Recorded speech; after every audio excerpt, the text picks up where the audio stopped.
like it's not. I'm sorry, it's not. And basically, what happens is them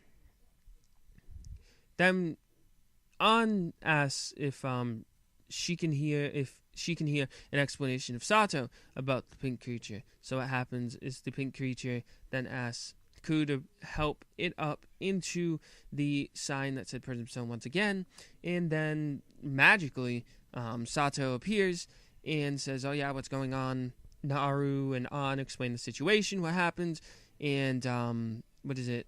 Sato comes up with Sato says, "Oh yeah, that's Momo. She's it's the actual owner of the store, the actual owner of Prism Stone." And then what happens is Sato says, "Oh yeah, I'll go get it now," and goes back. And then Momo appears again and says, "Yep, I'm the owner of the store. I'm the owner of Prism Stone." Naru introduces herself, but Ito's like, "What are you doing introducing yourself? Are you ignoring the situation, just doing this just to introduce yourself?" Then what happens is they try and inquire once again what I believe what the pink creature really is, and then Rene says it's a penguin. So then they're like, "Oh yeah, it's a penguin." Like, everyone accepts that what Rene says, and it's a penguin. So what happens is after that, we get a scene. We get a scene where where Sato comes out, where they're talking. But what happens is then we see everyone outside for no reason. Like, there's a whole bunch of people outside, and basically they're talking about the they're talking about, like, they want to see Rine, because apparently what Wakana did is Wakana told everyone and their mother where Rine was, and that is why they're all there and they want to see Rine.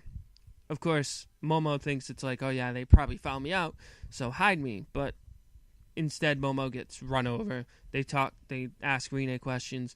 Momo runs away. Then Sato comes out and says, "Turn off the cameras. It was just an illusion, CG. Just, it's magic. Just go away. We're closed for the day." And basically what happens is she explains the situation to An, Naru, and Ito, that no one must know of Rine except everyone in the store right now. That no one must know about Rine.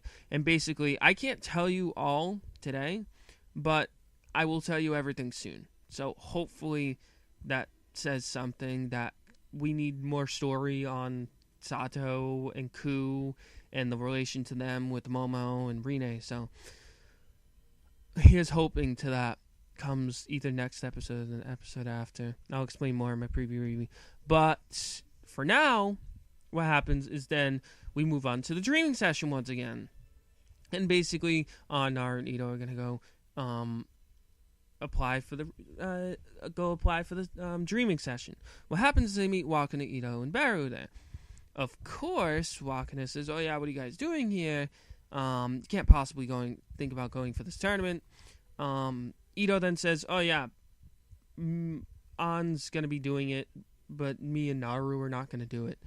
Of course, actually, for some reason, Beru gets really mad at this and says, "If you're gonna go into this half-heartedly, you're gonna make so much trouble for the rest of us, and people like you do not have the right to dance in this." And then says, "Wakana, the what is it? The duel's off," and then just tells him to walk away. What happens after that is on Ito and Naru. I know I've said that a lot. They basically are sitting on the side, and basically, like, An says she has to go one way, Ito says she has to go another way, and Naru's just sitting there. So what happens is An then talks to Kazuki about the tournament. Kazuki's like, "All right." In the gist of all he said, "You just follow what you want to do." Koji and Ito have a talk. What is it? Ito says, "Oh yeah, like, why does everyone at Ito Rose need to be so, like, stuck up, or, like, all act like they're superior?" Then what happens is Koji says, "Oh yeah, what is it?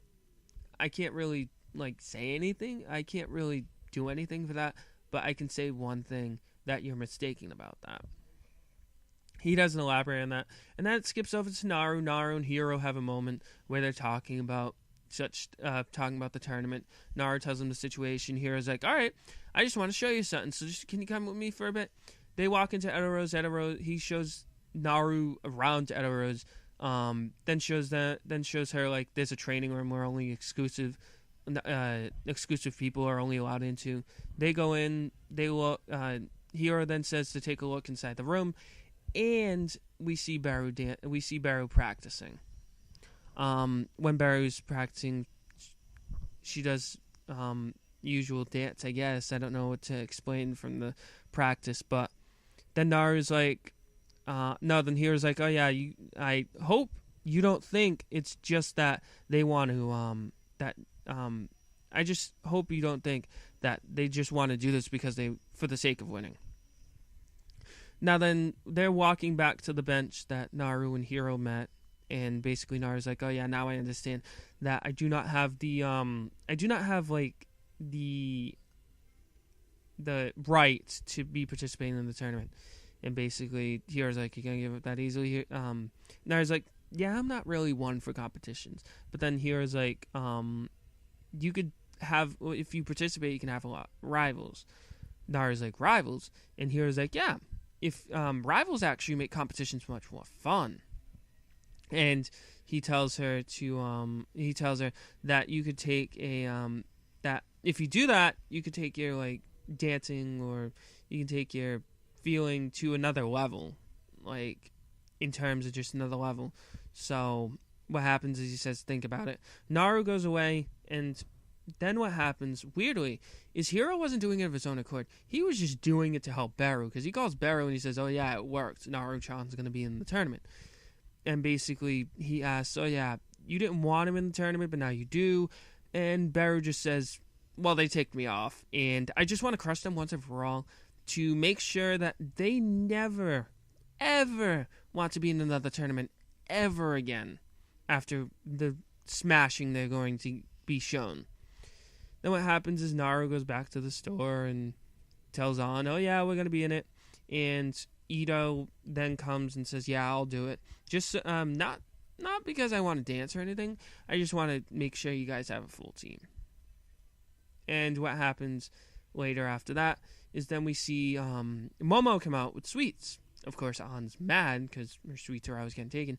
An says, oh yeah, what are you doing with those sweets? Momo then says, I'm the owner. I get to eat my own sweets. So then what happens is An calls for Sato. Sato comes out, and basically An's talking to her about what happened with Momo, but then looks at her shirt and says, Chisato-san, you have some cream on your shirt.